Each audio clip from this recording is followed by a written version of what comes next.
Hello guys, welcome to our channel study with me Shanu. So ये हम previous year के solutions वगैरह की सारी सीरीज़ लेकर आए हैं। भी कोई प्रॉब्लम होती है तो study with me live session करके मैं डेली पढ़ता हूँ, तो उसमें भी ज्वाइन कर सकते हैं। ठीक है, तो चलो स्टार्ट करते हैं। तो सबसे पहले सेक्शन ये पढ़ेंगे हम, उसमें 2 मार्क्स के सारे क्वेश्चन होते हैं, आप सभी को पता है। तो सबसे पहला क्वेश्चन है, what do you understand by expiry date. तो एक्सपायरी डेट को कैसे डिटरमाइन करते हैं। एक्सपायरी डेट मतलब सबसे पहले इसका रिजल्ट दिखाई देता हूँ। जैसे ये टेबलेट है, तो ये देखो मैन्युफैक्चरिंग हुई है हमारी 12/2022, ठीक है, और ये एक्सपायर हो रही है हमारी 11/2025 को। तो 12/2022 से 11/2025 तक जो भी ये वाली ड्रग जो है ख़राब नहीं हो, मतलब कि ये अपनी जो भी इसकी क्या होती है, क्वालिटी होती है या प्योरिटी होती है या स्ट्रेंथ है, इसको मेंटेन करके रखे, उसको हम बोलते हैं एक्सपायरी डेट। ठीक है, तो अब हम यहाँ से पढ़ देते हैं। ये कह रहा है, it is the time period during which the product remain stable. एक ऐसा टाइम पीरियड, मतलब कि जो मैंने बताया था, एक ऐसा टाइम पीरियड जिसमें जो है प्रोडक्ट रिमेन स्टेबल रहे, मतलब कि 12/2022 से लेकर 11/2025 तक अगर ये स्टेबल रहता है तो ये इसको हम बोलते हैं एक्सपायरी डेट। ठीक, एग्जांपल भी देख लेते हैं। तो ये हमारी सारी किस्म आती है एक्सपायरी डेट में। अब सेकंड क्वेश्चन कह रहा है हमारा, डिफाइन एनर्जी ऑफ एक्टिवेशन। ठीक, तो एनर्जी ऑफ एक्टिवेशन की हम इसको आल्सो कॉल्ड एक्टिवेशन एनर्जी। ठीक है, तो activation energy it is defined as the minimum amount of extra energy required by reacting molecules to get converted into a product. अब मान लो कोई सा भी, अब मान लो जैसे मान लो 2 केमिकल हैं, ठीक है, ये कोई सा भी एक बीकर है, एक केमिकल ए है और केमिकल बी है, और इसको हम हीट दे रहे हैं, तो ये हमारी कोई सी भी मतलब ये रिएक्शन कंप्लीट नहीं हो रही है। ठीक, जिसमें जो है मिनिमम अमाउंट की जो भी मान लो, इसको हम क्या करेंगे, मिनिमम अमाउंट की एनर्जी देंगे, जिससे क्या होगा, ये हमारी जो है रिएक्शन जो है कंप्लीट हो जाएगी। मतलब जो भी हमारा जो ये जो ए और बी जो है कंपाउंड जो है साथ में मिलकर अपना एक प्रोडक्ट बना लेंगे। ठीक, तो ये जस्ट एग्जांपल दे रहा हूँ मैं, ये लिख कर नहीं आना है, और मैं जो बताऊँगा वो वही लिख कर आना है। देखो, तो इसमें ये लिख रहा है, activation energy is defined as the maximum मतलब minimum amount of extra energy required by reacting molecules to get converted into the product. जो मैंने अभी बीकर दिखाया था, उसमें जो क्या हो रहा था कि आपस में जो भी मॉलिक्यूल्स हो रहे थे, रिएक्ट हो रहे थे, तब भी रिएक्ट होने के बावजूद भी वो अपनी रिएक्शंस को कंप्लीट नहीं कर पा रहे थे। तो फिर उसमें क्या करा हमने, एक्स्ट्रा थोड़ी सी minimum amount of extra energy दी, जिससे क्या हुआ, to get converted into a product, तो वो हमारा प्रोडक्ट में कन्वर्ट हो जाता है। This energy known as activation energy, इसको हम बोलते हैं एक्टिवेशन एनर्जी। ठीक है, अब हमारा क्वेश्चन आता है, बहुत मज़ेदार क्वेश्चन है।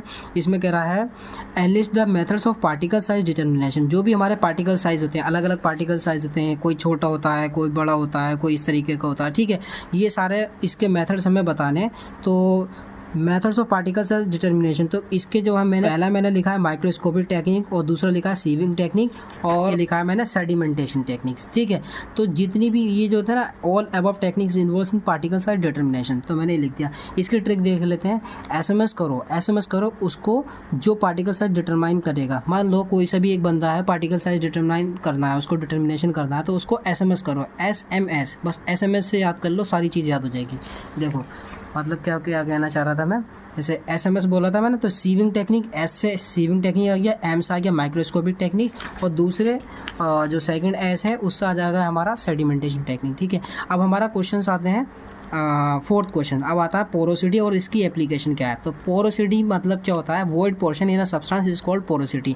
मतलब मान लो कोई से भी, मतलब मान लो ये जो चीज़ है हमारी, ठीक है, ये हमारा क्या है, एक बीकर है, मान लो बीकर है। ठीक है, बीकर में हमने जो है साल्ट डाल दिया, या मतलब कोई भी आटा वगैरह है, ठीक है, ये चीज़ डाल दो, कुछ भी, मतलब सपोज कर लो आटा है इसके अंदर। ठीक है, आटा है एक हमारे बीकर में, बीकर, ठीक, तो हमने जैसे ही आटा भरा, तो मान लो आटा जो है हमारा मैंने मान लो ये जो चीज़ है, तो सबसे पहले हमने आटा डाला, तो मान लो ये यहाँ तक भर गया, इस तरीके यहाँ तक आटा भर गया। ठीक, फिर उसको हमने टैप करा, मतलब जैसे बोरी को उठाकर पटकते हैं ना नीचे को, उसको टैप करा, तो फिर क्या हुआ, थोड़े बहुत टाइम बाद ये जो है ये लेवल पे आ गया। क्यों?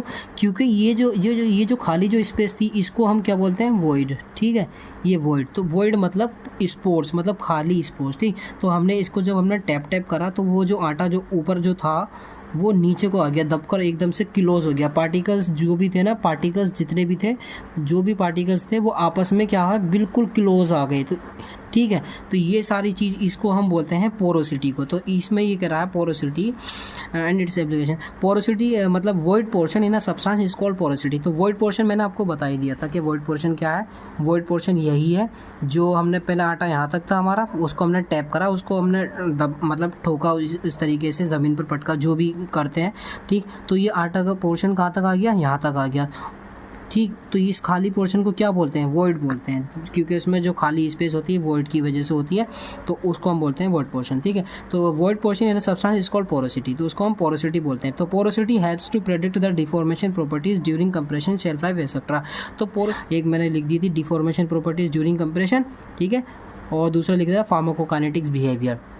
ये दो प्रॉपर्टीज़ हैं, ठीक। क्वेश्चन नंबर 5 पर पढ़ते हैं जीटा पोटेंशियल क्या होता है। Define zeta potential. It is the potential difference between exist between the surface of the solid particles emerged in the conducting liquids and bulk of the liquids. Potential difference जो कि exist करता हो between the surface of the solid particles, अगर हम इसको solid particles को emerged कर रहे हैं in a conducting liquid and a bulk of the liquid, एक कंडक्टिंग लिक्विड में और बल्क ऑफ द लिक्विड में अगर हम इसको इमर्ज्ड कर रहे हैं, तो इसके डिफरेंस को जो बोला तो उसने बोला जीटा पोटेंशियल बोला, ठीक। Use to predict interactions with surfaces. ये किस लिए होता है, ताकि प्रेडिक्शन कर सकें, ठीक। Use to prediction with surface, उसके सरफेस के साथ जो भी प्रेडिक्शन वगैरह होती है उसमें आता है। जीटा पोटेंशियल जो होती है हमारी एक तरीके की फिजिकल प्रॉपर्टीज़ होती है। चाहो तो सबसे पहला पॉइंट लिख सकते हो कि जीटा पोटेंशियल जो है फिजिकल प्रॉपर्टीज़ होती है और use to predict interaction with surface. Question 6 है, what do you mean by the contact angle. तो it is the measure of the ability of a liquid to wet the surface of the solid. मतलब कि इसमें major करेंगे, मान लो कोई सा भी ये लिक्विड है, तो ये लिक्विड है, इसकी कितनी मतलब इसकी एबिलिटी है कि ये सॉलिड की सरफेस को अच्छे से सोख ले। ये मान लो ये सॉलिड है, बीच वाला जो है ये सॉलिड है और इसके ऊपर लिक्विड डाल लगा हमने, तो ये जो लिक्विड है अच्छे से इसको ऊपर सोख ले मतलब कि चारों तरफ से घेर ले। तो इस लिक्विड की जो भी हमारी कैपेबिलिटी है या एबिलिटी है उसको जानना, उसको हम बोलते हैं कॉन्टैक्ट एंगल, ठीक। What do you mean by contact angle. तो ये कह रहा है it is the measure of the ability of a liquid, बताया था ना अभी, ability of a liquid to wet, मतलब गीला कर देना सरफेस ऑफ द सॉलिड को। It is a quantitative measure of the wetting of a solid. ये जो होती है हमारी क्वांटिटेटिव मेजर होती है of waiting of a solid bye a liquid, ठीक। मतलब कि क्वांटिटेटिव मेजर होती है, हम सॉलिड को क्या करते हैं, वेट करते हैं, मतलब गीला करते हैं लिक्विड की हेल्प से इसमें, ठीक है। Also use to measure the wettability of a surface और material. It is also use to measure, किसको मेजर करने के लिए, वेटेबिलिटी ऑफ सरफेस और मटेरियल, ठीक। कितनी वेटेबिलिटी हो रही है, मतलब कितना गीला हो रहा है सरफेस या मटेरियल वगैरह, इसको मेजर करने के लिए करते हैं। ये हमारा क्वेश्चन 6 कंप्लीट हो गया। क्वेश्चन 7 की ओर जाते हैं। तो क्वेश्चन 7 है हमारा difference between the negative thixotropy and dilatant, ठीक। तो नेगेटिव थिक्सोट्रॉपी और डायलेटेंट थिक्सोट्रॉपी के बारे में बात करते हैं। तो सबसे पहला पॉइंट ये लिखना, डिफरेंस जब भी डिफरेंस आए तो बीच में एक जो है इस तरीके से लाइन खींचनी, तब दोनों में डिफरेंस करना है कि इसका ये होता है, इसका रिवर्स यहाँ पर कर देना, इस तरीके से हमें डिफरेंस लिखना है, सही है। तो सबसे पहला था नेगेटिव थिक्सोट्रॉपी को हम क्या बोलते हैं, also known as anti thixotropy. इसको हम क्या बोलते हैं, एंटी थिक्सोट्रॉपी बोलते हैं, also known by the shear thickening. और जो डायलेटेंट होता है उसको हम क्या बोलते हैं, शेयर थिकनिंग के नाम से भी जाना जाता है। और ये जो नेगेटिव थिक्सोट्रॉपी जो है, the time increase in viscosity due to the shear deformation. तो इसमें क्या कह रहा है हमारा, जो time increase in viscosity, time जो लग रहा है, टाइम जो इंक्रीज हो रहा है विस्कोसिटी में due to the shear deformation की वजह से, शेयर डिफॉर्मेशन की वजह से। अब इसमें ये कह रहा है हमारा viscosity increase with applied rate of the shear strain.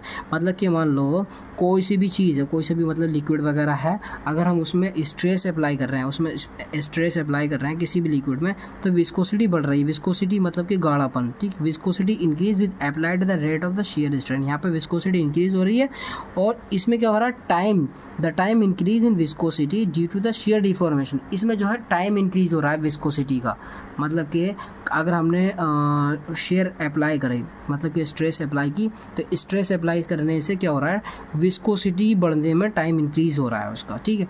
और मान लो इसके और एग्जाम्पल वगैरह की बात करते हैं, तो नेगेटिव थिक्सोट्रॉपी में आ गया एग्जाम्पल फ्लोकुलेटिंग सिस्टम, और डायलेटेंट में आ गया डीफ्लोकुलेटिंग सिस्टम। एग्जाम्पल मस्ट है, इसको लिखना जरूरी है, ठीक है। अब क्वेश्चन 8 आ गया हमारा, how to rectify plug flow in the viscometer. तो सबसे पहले रेक्टिफाई का मतलब क्या क्या होता है? रेक्टिफाई का मतलब होता है हमारा to correct something that is wrong, मतलब कि प्लग फ्लो में जो भी मिस्टेक्स हो रही है उसको करेक्ट करना, ठीक है। तो प्लग फ्लो होता है क्या? Plug flow is a simple model of the velocity profile of a fluid flowing in the pipe. तो मतलब कि जो प्लग फ्लो है एक तरीके का सिंपल मॉडल है। वेलोसिटी मतलब की बात ना, speed of the profile of the fluid flowing, मतलब कितनी स्पीड से वो जो वाटर है, जो लिक्विड है, मतलब मान लो ये एक पाइप है, ये पाइप है, इसमें जो भी पानी जो जा रहा है वो कितनी स्पीड से जा रहा है, वो प्लग फ्लो से रिलेटेड है, ठीक है। In plug flow the velocity of a fluid to be constant. इसमें कह रहा है जो प्लग फ्लो है इसमें जो स्पीड जो दे रखी, मतलब स्पीड जो है फ्लूइड की वो कांस्टेंट होनी चाहिए across any cross sections of the pipe perpendicular to the axis of the pipe.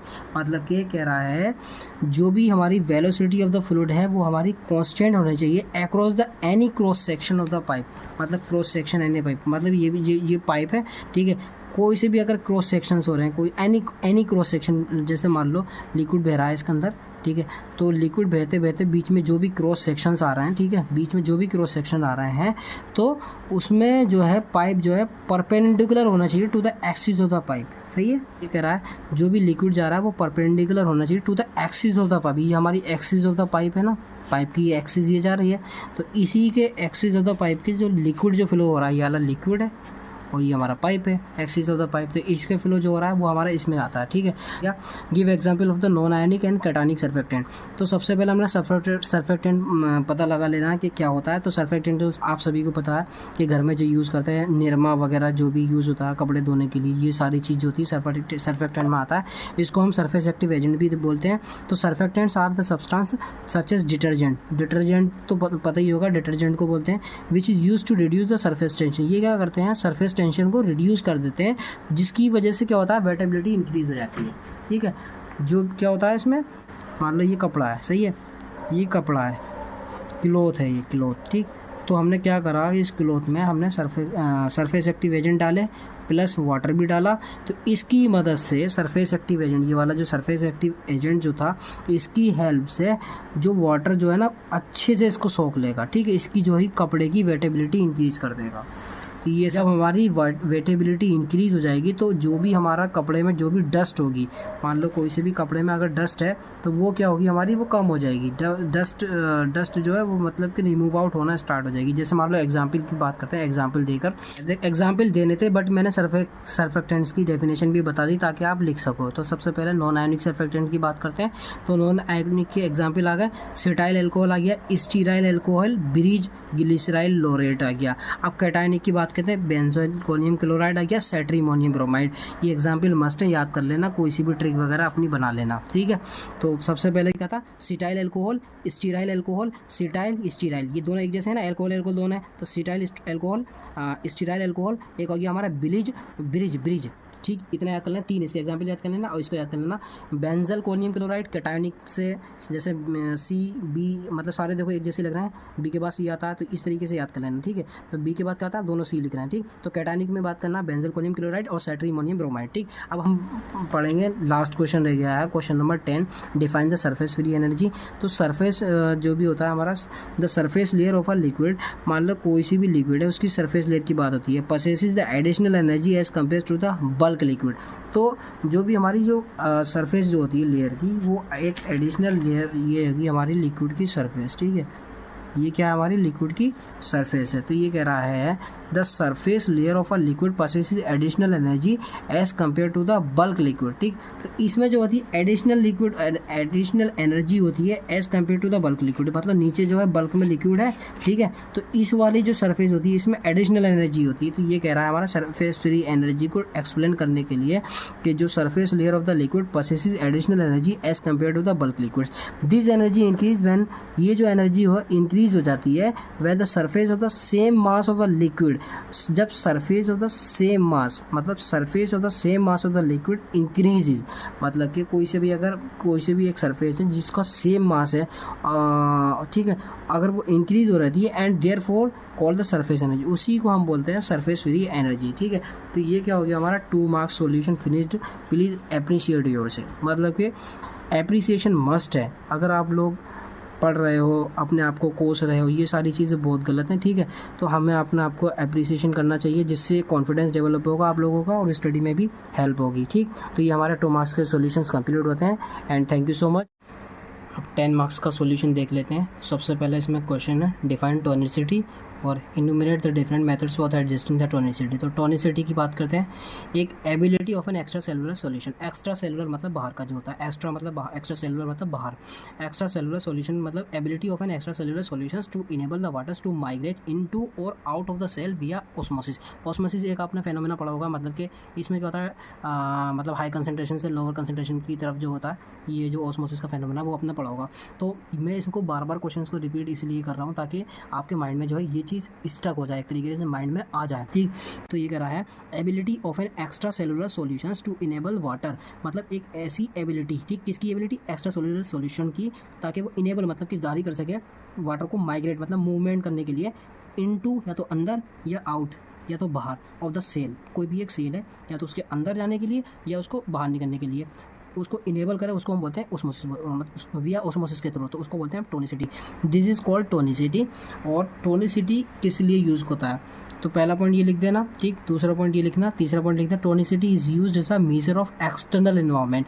तो मतलब कि एक्सटर्नल एनवायरनमेंट का अगर आपको मेजर करना तो उसमें क्या यूज़ करते हैं, टोनिसिटी का यूज़ करते हैं, ठीक है। तो उसको मत लिखना, छोड़ो, ठीक है, ये मत लिखना, ज़्यादा बड़ा मत करो। तो tonicity is related to the concentration measurements, किससे रिलेटेड है, ये रिलेटेड याद कर लेना वर्ड, ये एक रिलेटेड वर्ड याद कर लेना, ठीक है, और ये एक मेजर याद कर लेना। तो tonicity is use to measure the external environment, और दूसरा है tonicity is related to concentration measurements, concentration के मेजरमेंट्स से ही रिलेटेड है, और इसको expressed in terms of mole per litre, ये हमारी यूनिट भी इसमें बता दी गई है, ठीक है। और अब उसके बाद होते हैं हमारे जो टोनिसिटी होते हैं, इसमें जो होता है आइसोटोनिक भी होते हैं, ठीक है। तो सबसे पहले आइसोटोनिक बता देता हूँ। आइसोटोनिक मतलब आइसो तो पता ही होगा आपको, आइसो सेम को बोलते हैं, टोनिक मतलब जो भी कंसंट्रेशन होता है, तो सेम कंसंट्रेशन को हम बोलते हैं आइसोटोनिक। देखो ये पढ़ लो चाहिए सारी चीज़ें। Solutions which produce the same osmotic pressure as that of the cell contents, ठीक है। अगर कोई सा भी ऐसा अब हम पढ़ते हैं हाइपरटोनिक सॉल्यूशन, ठीक। हाइपरटोनिक सॉल्यूशन, हाइपर में आर से याद रख लेना, आर, तो आर से ही पता चल जाएगा कि श्रिंक होना, ठीक। हाइपर मतलब आर से श्रिंक आना चाहिए, और हाइपो इसमें कहीं आर नहीं आता, तो इसमें स्वेल याद रखना, ठीक। इसमें श्रिंक याद रखना, इसमें स्वेल याद करना, स्वेल मतलब कि सुगड़ जाना एक तरीके से। कोई सी भी चीज़ है जितनी ज़्यादा कॉन्ट्रैक्ट होगी वो श्रिंक हो गई, समझ लो कोई सी भी चीज़ है हमने पकड़ रखी है, अगर वो कॉन्ट्रैक्ट हो गई तो वो श्रिंक आ जाएगी। और अगर मान लो कोई सी भी चीज़ है, अगर ये इतनी सी है, अगर हम इसको बड़ा करते जाएंगे तो ये हमारी स्वेल कैटेगरी में आएगी। तो बस यही सबसे पहले याद करना है कि हाइपरटोनिक में क्या होता है, श्रिंक होता है सेल, और जो हाइपरटोनिक में होती है, हाइपरटोनिक में जो भी होती है सेल हमारी वो होती है स्वेल कर जाती है, ठीक है। तो हम अब पढ़ लेते हैं इसकी थ्योरी क्या होती है। तो जो पॉइंट्स बताऊँ वो लिख कर आना, ठीक। Hypertonic solution is the one that has greater concentration than the reference solutions, ठीक है। अगर मान लो ठीक है, हाइपर मतलब श्रिंक होना, तो हाइपरटोनिक सॉल्यूशन कह रहा है is the one that has the greater concentration than reference solution. Reference solution मतलब कि आरबीसी कंटेंट, मान लो कोई सी भी आरबीसी कंटेंट है, इसके अंदर हमारी आरबीसी कंटेंट है, क्या है इसके अंदर, आरबीसी कंटेंट है, ठीक है। और ये कह रहा है, ये हाइपरटोनिक सॉल्यूशन ने क्या कहा था कि एक तरीके का ऐसा solutions in which in is the one that has greater concentration, मतलब कि ग्रेटर कंसंट्रेशन हो देन रेफरेंस सॉल्यूशन, ठीक। अगर ज़्यादा कंसंट्रेशन होगी तो रेफरेंस सॉल्यूशन से, तो मतलब रेफरेंस सॉल्यूशन मतलब आरबीसी कंटेंट्स है, तो क्या होगी हमारी, वो श्रिंक ही तो होगी, ठीक है। तो hypertonic solutions has greater osmotic pressure than their reference solution. तो हाइपरटोनिक सॉल्यूशन का दूसरा पॉइंट मैंने बताया कि इसमें क्या होता है, ये याद करना है, ग्रेटर वर्ड याद करना, ठीक। मतलब हाइपरटोनिक सॉल्यूशन का ग्रेटर ऑस्मोटिक प्रेशर होता है रेफरेंस सॉल्यूशन से। If RBCs are suspended in 2% weight by volume solution of NaCl। अगर हम क्या कर रहे हैं, ये जो RBCs है, RBCs अगर हम डाल रहे हैं किस में, 2% weight by solution of the NaCl, ठीक है। 2% वेट बाय सॉल्यूशन है हमारा NaCl का, जिसको हम बोलते हैं हाइपरटोनिक सॉल्यूशन का। देन वाटर जो प्रेजेंट होगा RBCs के अंदर विद इन, ठीक है, तो वो हमारा बाहर निकलने लगेगा जब वो, मान लो कोई सी भी चीज़ है, मान लो कोई सी भी चीज़ है, जैसे मान लो ये है, ठीक है, ठीक। अगर इसमें पानी भरा हुआ है, मान लो कुछ भी वाटर भरा हुआ है इसके अंदर, ठीक, अगर ये वाटर बाहर निकलता रहेगा कंटिन्यूसली तो इसका जो जितना बड़ा साइज़ जो था इतना बड़ा वो छोटा होता रहेगा। पहले इतना होगा और पानी निकलेगा तो इतना हो जाएगा और पानी निकलेगा इतना हो जाएगा। इस छोटे होने को क्या बोलते हैं? इसको बोलते हैं हम श्रिंकेज मतलब श्रिंक हो जाना। सही है, ये चीज़ थी। तो इसमें भी यही कह रहा है। मान लो जैसे मान लो जैसे RBCs है, ठीक, ये हमारी क्या है? RBCs। तो हमने क्या करा, इसको हमने RBCs को लिया और एक 2% वेट बाय वॉल्यूम सॉल्यूशन है, ठीक है, RBCs को इसके अंदर डाल दिया। RBCs इसमें लिख रहा है ना, RBCs are suspended in 2% weight by solution of the NaCl, ठीक, कौन सा सॉल्यूशन है ये? NaCl का, ठीक। तो इसको हमने सस्पेंड कर दिया। तो जो भी कह रहा है हमारा जो वाटर प्रेजेंट होगा विद इन द RBCs, इस RBCs में जो वाटर जो प्रेजेंट होगा, ठीक है, इस RBCs की बात कर रहे हैं। ये वाली RBC सबसे पहले इसमें डाली, 2% weight by volume solution of the NaCl में डाला। तो फिर क्या होगा, जो इसमें RBCs जो प्रेजेंट होगा, RBCs will present come out, ठीक है, ये क्या करेगा बाहर। Then water present with in the RBCs, जो भी हमारा वाटर प्रेजेंट होगा RBCs के अंदर will come out into the surroundings. तो ये क्या होगा, बाहर आने लगेगा सराउंडिंग्स में to dilute the NaCl solution. तो ये क्या करेगा, हमारा NaCl सॉल्यूशन को डाइल्यूट करने के लिए यहाँ से RBC से वाटर जो है निकलेगा, जिसकी वजह से क्या होगा, RBCs कॉजेज द श्रिंकेज। तो जो भी हमारी RBCs थी ये वाली, वो हमारी श्रिंक हो जाएंगी, पतली हो जाएंगी, सुखड़ जाएंगी। सही है, the shrinkage of the RBCs is known as plasmolysis. अगर हम क्वेश्चन भी अगर आ भी जाता है प्लाज्मोलाइसिस क्या होती है, तो RBCs का श्रिंक होना, तो उसको बोलते हैं प्लाज्मोलाइसिस। जैसे मान लो ये है, ये हमारी RBCs है, ठीक है, ये क्या है, हमारी RBCs है। तो RBCs में अगर हमने इसमें से वाटर निकाल दिया, कोई सी भी चीज़ है, अगर हमने इसमें से इसको खाली करते जाएंगे तो ये जितना बड़ा इसका जो साइज़ है ना इस टाइम पर अभी, ठीक है, तो वो और छोटा होता जाएगा, इतना होगा, तो उसको हम बोलते हैं श्रिंकेज। अब बिल्कुल इसका रिवर्स कर देना है तो हाइपोटोनिक सॉल्यूशन की बात करते हैं। Hypotonic solution is the one that has lower concentration than reference. इसमें क्या होता है, लोअर कंसंट्रेशन होती है, ठीक, हाइपर मतलब lower concentration than reference solution, जो भी हमारा RBCs कंटेंट होते हैं उससे, ठीक है। पहला पॉइंट उसका बिल्कुल रिवर्स ही तो है, क्योंकि पहला पॉइंट में था hypotonic solution has the one that has the greater concentration. इसमें ग्रेटर कंसंट्रेशन थी रेफरेंस सॉल्यूशन से, इसमें क्या है, lower concentration than reference solution, ठीक है। फिर इसमें कह रहा है hypotonic solution has the lower osmotic pressure than that of reference. इसमें क्या है, लोअर ऑस्मोटिक प्रेशर है, और इसमें क्या थी, ग्रेटर ऑस्मोटिक प्रेशर था। सही है, तो हमने पहला पढ़ा, उससे ही हमें सारी चीज़ें याद हो रही हैं। अब देखो, अब इसमें जैसे ये वाला जो पॉइंट था ऊपर वाला हाइपरटोनिक वाला, अब नीचे वाला पढ़ो। देखो, if RBCs are suspended in 0.1% weight by volume solution, बस इसमें क्या करना है, 0.1% वेट बाय वॉल्यूम सॉल्यूशन लेना है, और जबकि इसमें था 2%, ठीक है। तो हाइपर मतलब ज़्यादा मतलब तो 2% याद कर लेना, तो 2% वेट बाय वॉल्यूम सॉल्यूशन की बात हो रही है। अगर मतलब हाइपो आ जाए तो यहाँ पर बात कर लेना कि 0.1% वेट बाय वॉल्यूम सॉल्यूशन की बात हो रही है NaCl की, ठीक है। If the RBCs are suspended in 0.1% weight by volume solution of the NaCl that is hypotonic solution, then water from these solutions will enter the RBCs। जो भी वाटर होगा इस सॉल्यूशन से वो हमारा RBCs में क्या होगा, एंटर होगा किसी भी चीज़ में। मान लो अगर हमारी ये RBCs हैं, ठीक, क्या है RBCs, अगर हम इसमें पानी डालते जाएं, अगर हमने क्या करें, इसमें वाटर डालते जाएं, तो ये कंडीशन क्या आती है, ये हमारा बड़ा होता जाएगा, और पानी डालेंगे और बड़ा होगा, और पानी डालेंगे और बड़ा होगा, ठीक है। इसको बड़ा होने के क्या बोलते हैं, ये जो हो रहा है हमारा स्वेल हो रहा है, ठीक, स्वेल हो, ये हमारी RBCs की सेल है, इसमें क्या कर रहे हैं हम, वाटर डाल रहे हैं, वाटर जा रहा है इसके अंदर, तो जिसकी वजह से ये जो है स्वेल हो जा रहा है, ठीक है। अब हमने क्या करा, मेथड्स ऑफ एडजस्टिंग टोनिसिटी, कैसे हम एडजस्ट करें टोनिसिटी को। तो हमारे दो मेथड होते हैं, एक क्लास 1 मेथड होता है, एक क्लास 2 मेथड होता है। क्लास 1 मेथड में दो मेथड होते हैं, क्रायोस्कोपिक मेथड हो गया, एक सोडियम क्लोराइड इक्विवेलेंट मेथड हो गया, ठीक। अब क्लास 2 मेथड्स की बात करते हैं, वाइट विंसेंट मेथड होता है, एक स्प्रॉल्स मेथड होता है। तो सबसे पहले बड़ी वो जो होती है हमारी लिखने की जो होती है कला, जिसको हम बोलते हैं कैसे मार्क्स गेन किया जाता है, तो सबसे पहले ये जो चीज़ है ना, ये सबसे पहले ये याद कर लेना, ठीक। उसके अंदर की थ्योरी बाद में देखना, सबसे पहले ये जो है बिल्कुल एग्जैक्ट याद होने चाहिए। जैसे मान लो अगर क्वेश्चन आ जाए methods of adjustments of tonicity, अगर आपको यही याद नहीं आया है, मतलब क्लास 1 मेथड, क्लास 2 मेथड, तो क्या लिख कर आओगे तो क्या मार्क्स मिलेंगे? तो सबसे पहले यही है कि ये चीज़ याद होनी बहुत कंपलसरी है, ठीक है। तो क्लास 1 मेथड होता है क्रायोस्कोपिक मेथड और सोडियम क्लोराइड इक्विवेलेंट मेथड आ गया। वाइट में इसमें होता है क्लास 2 मेथड वाइट विज, ठीक। तो सबसे पहले क्रायोस्कोपिक मेथड होता है। क्रायोस्कोपिक मेथड का दूसरा नाम भी है फ्रीजिंग पॉइंट डिप्रेशन मेथड, ठीक। ये क्या होता है? Freezing point depression method. इसमें जो होता है the plasma and the blood freezing point temperature, इसमें जो प्लाज्मा और ब्लड फ्रीजिंग पॉइंट टेम्परेचर कितना होता है? 0.-0.52 डिग्री सेल्सियस होता है। अब इसमें कह रहा है कि any solution that freeze at, अगर कोई सा भी सॉल्यूशन है जो कि फ्रीज हो रहा है, मतलब जम रहा है कि 0.52 डिग्री सेल्सियस में, वो हमारा आइसोटोनिक है विद ब्लड एंड टीयर, तो वो हमारा क्या होगा? आइसोटोनिक का मतलब पता है, सेम कंसंट्रेशन, ठीक है।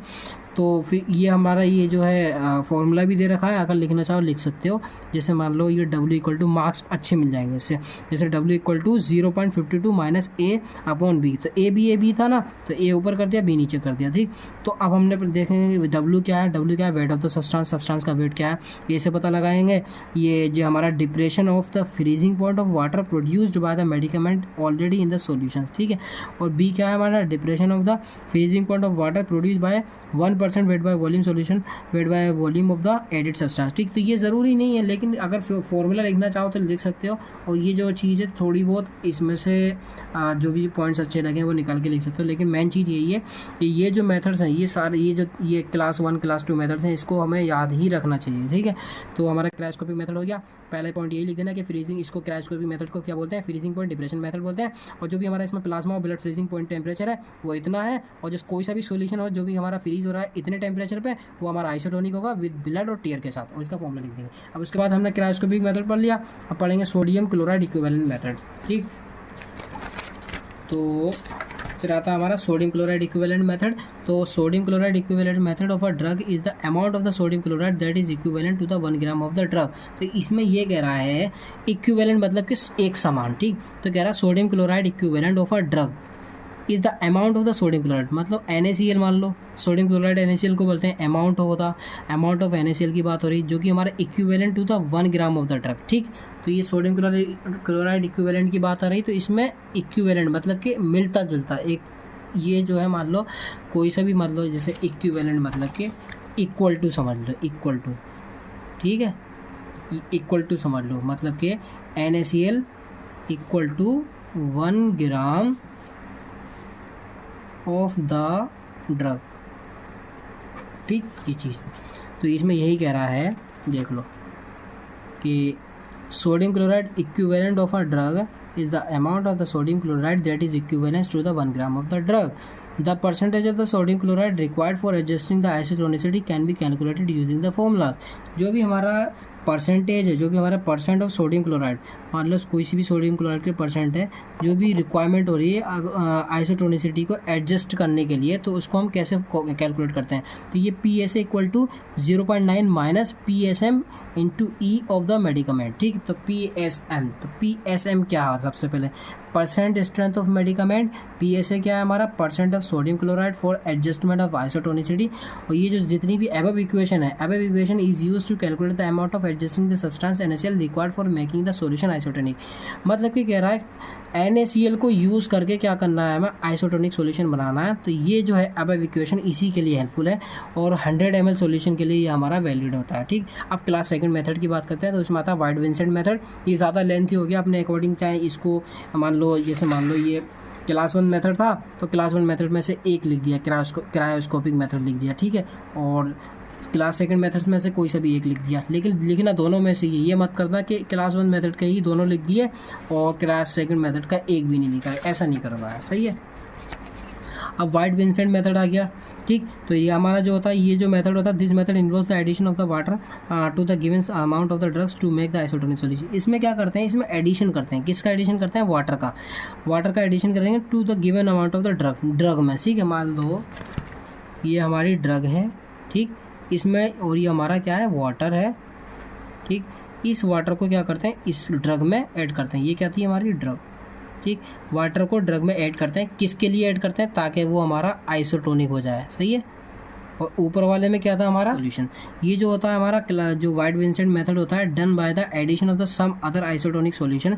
इसमें क्या करना पड़ता है, हमें कुछ अदर आइसोटोनिक सॉल्यूशंस का ऐड करने पड़ते हैं, जैसे 0.9% NaCl to make the final volume, ताकि हम क्या कर सकते हैं, फाइनल वॉल्यूम बना सकें। ठीक है, जो भी हमारा वॉल्यूम होगा, द वॉल्यूम, ये देखो, the volume of water that should be added in the given amount of the drug to make the isotonic solution is calculated by. तो ये हम कैसे कैलकुलेट, ये लिखने की ज़रूरत भी नहीं है, ये वाला पॉइंट मत लिखना चाहें, उसका डायरेक्ट फॉर्मूला लिख लेता, मतलब ये calculated by the V equal to W into E into 111.1। ठीक है, तो V को हमने क्या किससे डिनोट करा, volume of water needed to make isotonic solution, W क्या हो गया, given weight of the drug in grams, E क्या हो गया, NaCl equivalent volume value of drug, और ये हमारी कांस्टेंट रहता है। अब आता है हमारा स्प्रॉल्स मेथड्स। स्प्रॉल मेथड जरूर लिख देना, ठीक है, वो वाइट विंसेंट मेथड थोड़ा टफ लगेगा आपको, और इसका फॉर्मूला लिख कर आ जाना, ठीक, या फॉर्मूला तो सभी को याद करना है, ठीक।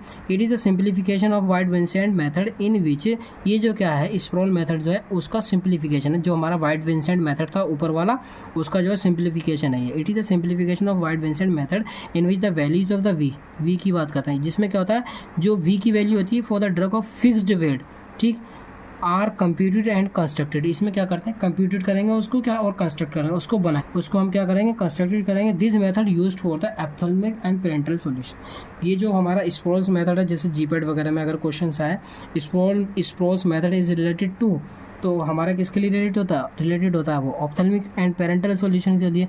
तो हमारा फॉर्मूला ये इसमें लिख देंगे कि V equal to W into E 1% into 111.1। ठीक है, क्वेश्चन 2 आता है, क्वेश्चन 2 में क्या आता है, ये भी हमारा आसान है, बहुत ज़्यादा ईजी है क्वेश्चन, लेकिन ये आता ज़रूरी इंपॉर्टेंट क्वेश्चन है, ठीक है।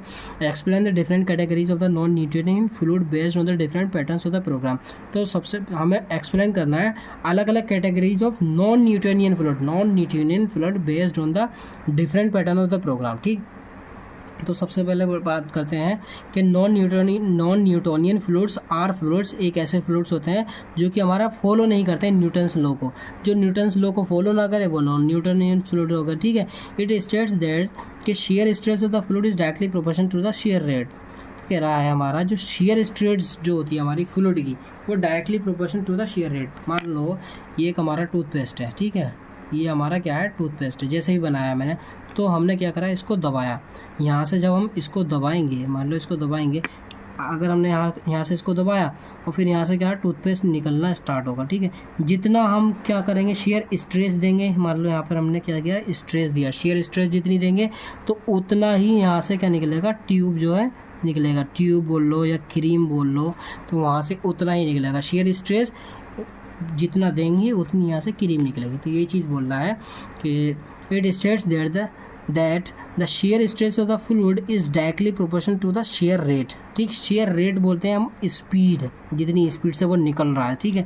These fluids can be categorise into the different categories. इसको हमने अलग अलग कैटेगरीज में डिफाइन करा है। तो सबसे पहले नॉन न्यूटोनियंस आता है। नॉन न्यूटोनियंस को हमने क्या करा, दो उसमें डिवाइड करा, एक टाइम इंडिपेंडेंट को और दूसरा करा टाइम डिपेंडेंट में। तो टाइम इंडिपेंडेंट में आता है प्लास्टिक, स्यूडो प्लास्टिक और डायलेटेड फ्लो, और टाइम डिपेंडेंट में आता है थिक्सोट्रोपिक और रियोपैक्सी, ठीक। तो सबसे पहली बात ये चार्ट जरूर बना के आना, ये क्योंकि ये हमारा क्या पेज घेरेगा। इसी तरीके जितना बड़ा बना पाओ उतना बड़ा बना लेना, ठीक है। तो सबसे पहले बात करते हैं टाइम इंडिपेंडेंट की बात करते हैं। तो प्लास्टिक फ्लो क्या होता है, ठीक, इसमें आता है प्लास्टिक फ्लो। प्लास्टिक फ्लो को हम बिंगम बॉडीज़ के नाम से भी जानते हैं, याद कर लेना, ठीक। प्लास्टिक फ्लो को किससे, बिंगम बॉडीज़, ठीक, बिंगम बॉडीज़ फ्लूइड के नाम से जानते हैं, ठीक है। और curve does not start from the origin, और जो इसका जो प्लास्टिक फ्लो का जो कर्व होता है ओरिजिन से स्टार्ट नहीं होता है। मतलब कि मान लो ये जो कर्व है, ठीक है, तो ये यहाँ से स्टार्ट ना होगा, ये जो स्टार्ट होगा या तो यहाँ से होगा, इस जगह से, इस ओरिजिन, इसको बोलते हैं ओरिजिन से स्टार्ट कर नहीं होगा, ठीक है। तो इसमें क्या होता है, प्लास्टिक फ्लो में फ्लोक्यूलेटेड सस्पेंशन, जो भी हमारा flocculated suspension increases the yield value. Flocculated suspension क्या करेगा, यील्ड वैल्यू को इंक्रीज कर देता है, मतलब force required to break the particles या फ्लोक्यूल्स। जो भी यील्ड वैल्यू क्या होता है, यील्ड वैल्यू वो होता है जो भी हमारी फोर्स की जो रिक्वायरमेंट होती है किसी भी पार्टिकल्स को ब्रेक करने के लिए, ठीक, उसको हम यील्ड वैल्यू बोलते हैं। तो क्या करा, flocculated suspension increase the yield value. तो फ्लोक्यूलेटेड सस्पेंशन यील्ड वैल्यू को इंक्रीज कर देता है, जिसे जिसकी वजह से पार्टिकल्स वगैरह को ब्रेक करने में थोड़ी सी प्रॉब्लम्स होती है। तो यील्ड वैल्यू को डिटरमाइन करा 2 मार्क्स में भी आ सकता है। तो इसमें कह देना कि force required to break the particles या फ्लूइड्स। ठीक, ये देखो ग्राफ है, ठीक है। तो ग्राफ में सबसे पहले रेट ऑफ शेयर, ये हमारा क्या है, रेट ऑफ शेयर, और ये हमारा शेयरिंग स्ट्रेस मतलब जो मैंने यहाँ पर आपको बताया था, ये टूथपेस्ट था, ठीक। तो मैंने यहाँ से स्ट्रेस दी, शेयरिंग स्ट्रेस दी। अब यहाँ से जो है टूथपेस्ट निकलना चालू हो गया, ये हमारा रेट आ गया, मतलब कि ये रेट आ गया, मतलब ये शेयरिंग स्ट्रेस है। जितनी ज़्यादा स्ट्रेस दोगे तो रेट ऑफ शेयर उतनी ज़्यादा ही मतलब कि टूथपेस्ट निकलेगा। मान लो यहाँ से हमने स्ट्रेस लगाई, इस पॉइंट से हमने क्या करा, स्ट्रेस लगाई, स्ट्रेस लगाते रहे, तो यहाँ पर आकर ऐसी सिचुएशन आई कि जो भी हमारी क्रीम थी एकदम से निकलना स्टार्ट हो गई, लेकिन इसके बीच में कुछ भी नहीं हुआ, ठीक है, क्योंकि हमने यहाँ पे स्ट्रेस लगाई थी। तो ये जो होता है हमारा यील्ड वैल्यू हो गया, तो इसको हम बोलते हैं यील्ड वैल्यू, ठीक है। ग्राफ बना के ज़रूर आना है, हर उसमें देख लो किस तरीके से बनाइए। हमारा अगर शेयर, ये हमारा रेट ऑफ शेयर आ गया, ये शेयरिंग स्ट्रेस आ गई। अब एग्जांपल की बात करते हैं, flocculated particles in concentrated suspension. तो फ्लोकुलेटेड पार्टिकल्स की बात हमने पीछे भी करी थी, ये फ्लोकुलेटेड सस्पेंशन की बात करी थी, तो यही इसी का एग्जांपल लिख देंगे कि flocculated particles in concentrated suspension. अब आता है स्यूडो प्लास्टिक फ्लो, ठीक। तो स्यूडो प्लास्टिक फ्लो को हम क्या बोलते हैं, शेयर थिनिंग सिस्टम, ठीक है, शेयर थिनिंग सिस्टम बोलते हैं स्यूडो प्लास्टिक फ्लो को। अब इसमें क्या होता है, curve start from the origin, इसमें जो होता है कर्व जो होता है स्टार्ट होता है ओरिजिन से। देखो मैंने बताया था ये ओरिजिन है, इसको हम ओरिजिन बोलते हैं, तो यहाँ से कर्व स्टार्ट होता है, ठीक, इसको शेयर थिनिंग बोलते हैं। और these fluids exhibit a decrease in viscosity as the shear rate increase. करते हैं शेयरिंग स्ट्रेस को एफ को करते हैं। तो हमने शेयरिंग स्ट्रेस लगाई, पहले इस तरीके से लगाते रहे, तो ये हमारी जो है डिक्रीज हो रही है, सही है। एग्जाम्पल मान लो, many natural and the synthetic gum exhibit pseudo plastic flow. इसमें बस याद रखना है कि नेचुरल और सिंथेटिक गम की बात हो रही है।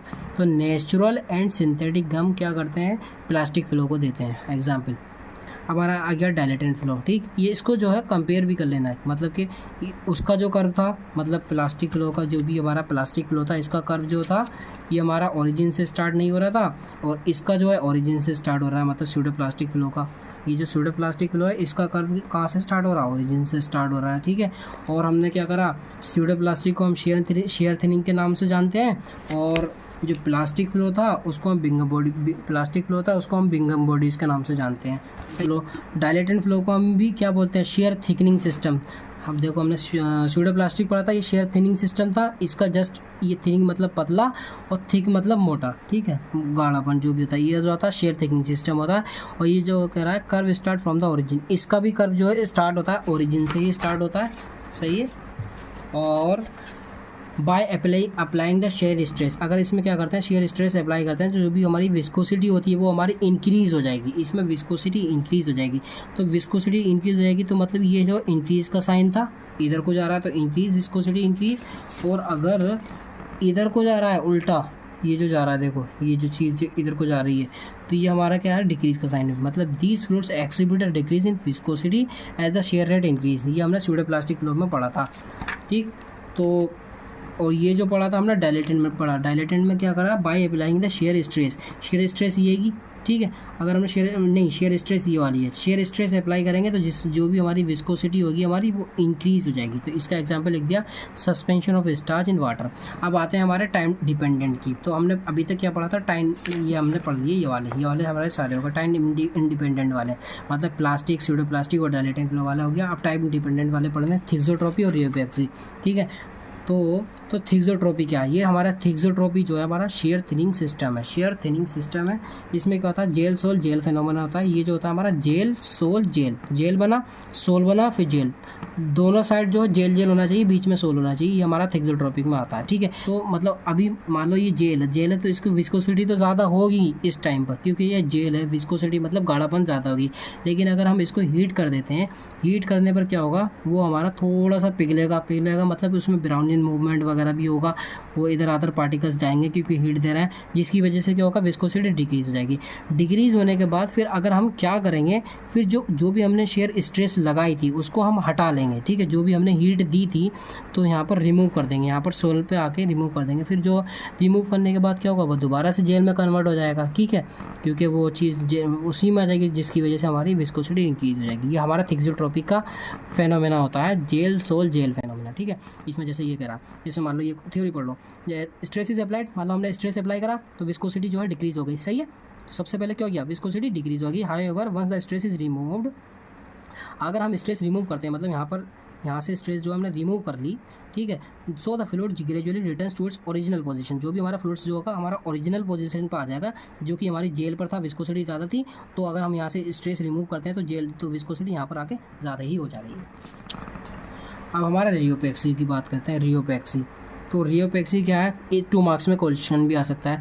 द प्रोसेस ऑफ रीफॉर्मेशन, मतलब बनाना, दोबारा से बनाना। The process of reformation of the gel structures after it has been deformed, मतलब कोई से भी अगर जेल का जो कोई भी जेल, मतलब मान लो ये जेल है, ठीक है, अलग अलग है, ठीक है, ये टूट गए, ब्रेक होगा, ठीक, तो इनको क्या है एक साथ इकट्ठा करके एक जगह लाना, ठीक है, रिफॉर्म करना, तो इसको वो बोलते हैं, ठीक, मतलब ये देखो, the process of reformation of the gel structures after it has been deformed, the phenomena is known as rheopexy. तो अब हमारा इतना हो गया, क्वेश्चन नंबर 4 आ गया। क्वेश्चन नंबर 4 बस इतना ही है। क्वेश्चन नंबर 4 भी सबसे पहले डिटर्जेंसी क्या होता है ये तो पता होगा आपको, डिटर्जेंसी होता है क्या, ठीक। Define detergency, explain any one methods for determination of the surface tension methods। तो surface tension method को डिटरमाइन करने के लिए कोई सा एक मेथड जो है हमें डिटरमाइन करना है इसके अंदर, ठीक। तो ठीक है, डिटर्जेंसी क्या होता है, detergency refers to the ability of a substance और the product to remove the dirt, grease, stains और other unwanted substance from the surface. मतलब डिटर्जेंसी आपको बता दिया है, एक तरीके का सरफेस एक्टिव एजेंट्स होते हैं जो कि क्या करते हैं, कपड़ों वगैरह के सफाई वगैरह जो भी उसमें डस्ट वगैरह लगी होती है उसको रिमूव करने के लिए, ठीक है, ये डिटर्जेंसी होती है। मैंने अभी आपको बताया था कि मान लो ये क्लोज है, ये हमारे कपड़े हैं, ठीक है, कपड़ों में क्या करा हमने, ये जो डिटर्जेंट है, डिटर्जेंट हमने क्या करा प्लस वाटर में मिलाया, डिटर्जेंट और वाटर मिलाया, इस पर डाला, तो ये क्या करेगा, डिटर्जेंट्स की हेल्प से ये वाटर जो है इसको चारों तरफ से घेर लेगा। घेरने के बाद जो भी इसमें डस्ट वगैरह होगी उसकी जो सरफेस टेंशन होगी, जो भी सरफेस टेंशन होगी उसको कम कर देगा, जिसकी वजह से ये डस्ट जो है ईजिली यहाँ से रिमूव आउट होने लगेंगे, ठीक है, ये जितनी भी डस्ट है ईजिली होगा, ये डिटर्जेंसी का काम होता है, सही है।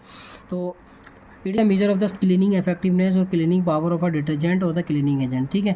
ये जो डिटर्जेंसी जो होती है हमारी, ये एक हमारा क्या करता है, मेजर करता है, major of the cleaning effectiveness, कि कितनी इसके अंदर क्लीनिंग इफेक्टिवनेस है या क्लीनिंग पावर है डिटर्जेंट की या क्लीनिंग एजेंट की, ठीक है। और डिटर्जेंसी क्या होता है, detergency is achieved through the combination of the various chemicals and the physical properties that help in break down and remove the contaminants. तो डिटर्जेंसी वेरियस कॉम्बिनेशन से ये डिटर्जेंसी अजीब होती है, like chemical and the physical process को combination किया, जिसकी वजह से क्या होगा, हमारा जो भी हमारा that help to break down and remove the contaminants जो भी हमारे जो डर्ट वगैरह होती है उसको रिमूव करेगा। ये पॉइंट हटा दो, बेकार है, ठीक, ज़्यादा लॉन्ग हो जाएगा। उसके बाद पढ़ते हैं methods for determination of the surface tension. Surface tension को डिटरमाइन करने के लिए मेथड्स को करना है, ठीक है। ये हमारा 7 मार्क्स में भी क्वेश्चन आ सकता है, ठीक है। तो हमारे 3 मेथड होते हैं, एक कैपिलरी राइज मेथड होता है, एक ड्रॉप वेट मेथड होता है, एक टूनोई रिंग मेथड होता है। तो सबसे पहले हम पढ़ेंगे कैपिलरी राइज मेथड, ठीक। तो कैपिलरी राइज मेथड, मान लो ये जो होती है हमारी एक कैपिलरी है, ठीक है, ये एक फ़िल्टर लगे पड़े हैं इसके अंदर, इसमें जो लिक्विड है और ये पोरस मीडियम है और ये हमारी जो है कैपिलरी ट्यूब है, ठीक। तो हम क्या करते हैं इसमें, ये जो मेथड होता है, this method is based on the principle of the capillary action. तो ये कैपिलरी एक्शन के प्रिंसिपल पर ही बेस्ड है। The capillary tube with a small diameter in partially dipped into a liquid whose the surface tension needs to be determined, ठीक है। तो ये क्या करते हैं, ये जो कैपिलरी ट्यूब है, ठीक, कैपिलरी ट्यूब पे क्या करेंगे, जिसका स्मॉल डायमीटर है उसको क्या करेंगे, हम डिप्ड करेंगे, डाल देंगे, किस में डालेंगे, लिक्विड में, जिसकी सरफेस टेंशन हमें क्या करनी है, डिटरमाइन करनी है, ठीक। मान लो कोई सी भी एक कैपिलरी ट्यूब है, ये कैपिलरी ट्यूब है, ठीक है, इसको क्या करना है, एक सरफेस उसमें जो है डिप कर देना है, जिसकी हमें सरफेस टेंशन, मान लो ये वाटर है इसमें, इसकी हमें सरफेस टेंशन डिटरमाइन करनी है, तो ये कैपिलरी ट्यूब जो है इसके अंदर डिप करेंगे, सही है। तो ये हमारा पॉइंट सी वाला भी हो गया पूरा। अभी हमारा क्या होगा इसमें, the liquid rises in the capillary due to the cohesive force between the liquid molecules, ठीक है। तो इसमें क्या होगा, जो भी हमारा लिक्विड राइजेज मतलब ऊपर जो जाएगा, लिक्विड कैपिलरी राइज एक्शन से ऊपर को जो जाएगा, जैसे हम मान लो किसी चीज़ में वाटर वगैरह मतलब कि गिलास वगैरह में पाइप डालते हैं, ऊपर सक करते हैं पीने के लिए, वही सारी चीज़, ठीक। तो इसमें कह रहा the liquid rise in the capillary due to the cohesive force between the liquid molecules. Cohesive होती है, एक एडेसिव फोर्स होती है, एक कोहेसिव होता है, एक एडेसिव होता है, ये तो हमें पता ही होना चाहिए। एडेसिव मतलब डिफरेंट, उसमें डिफरेंट की बात होती है, कोहेसिव मतलब सेम की बात होती है। कोहेसिव मतलब एक तरीके से सेम उसको बोलते हैं, ठीक। कोहेसिव और एडेसिव पता होना चाहिए आपको। बता ही देता हूँ एडेसिव क्या होता है। मान लो ये फेविकोल होता है, ठीक है, ये फेविकोल है, ठीक, और ये हमारा एक पेपर है, ठीक है। इस फेविकोल को पेपर पे डाला, ये चिपक गया आपस में, ठीक है, तो ये हमारा अडेयर हो गए, एडेसिव होगा, ठीक है।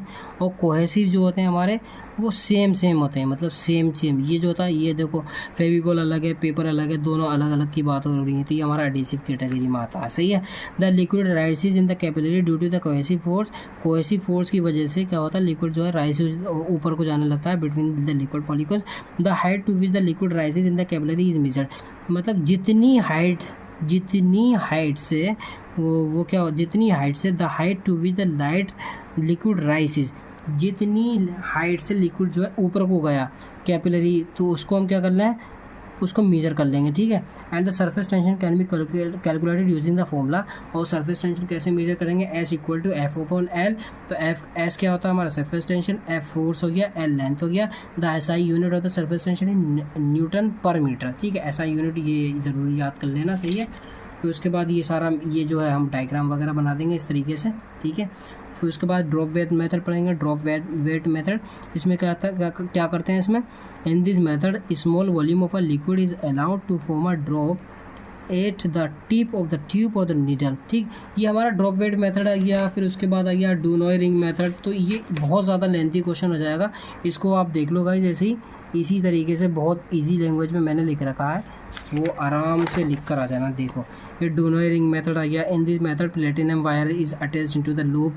इसमें क्या करते हैं, एक लूप में प्लेटिनम वायर अटैच कर देते हैं, और जो वायर लूप जो अटैच होती है बैलेंस से इसमें, एंड द रिंग को हम क्या करते हैं, लिक्विड के ऊपर डिप कर देंगे, जिसकी वजह से क्या होगा, the balance measure the force requires to detach the ring from the liquid surface. मतलब ये देखो ईजिली मैं बता देता हूँ आपको क्या चीज़ थी ये डूनॉय रिंग मेथड। क्या होता है, मान लो कोई सी भी चीज़ है, मान लो ये हमारा लिक्विड है, ठीक, ये हमारा क्या है, लिक्विड है। तो हमने क्या करा, एक ये जो है रिंग बांध रखी थी, इस रिंग को हमने इसके ऊपर डाल दिया, ठीक, लिक्विड के ऊपर डाला।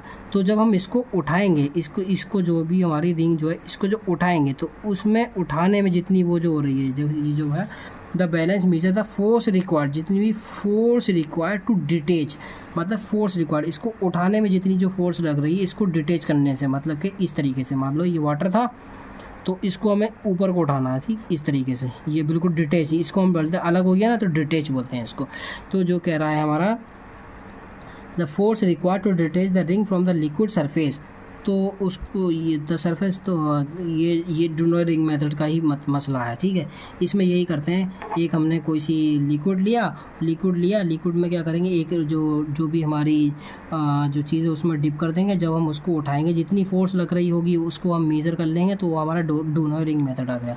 तो मेज़र करने का मेथड आ गया, surface tension equal to force upon 2πr।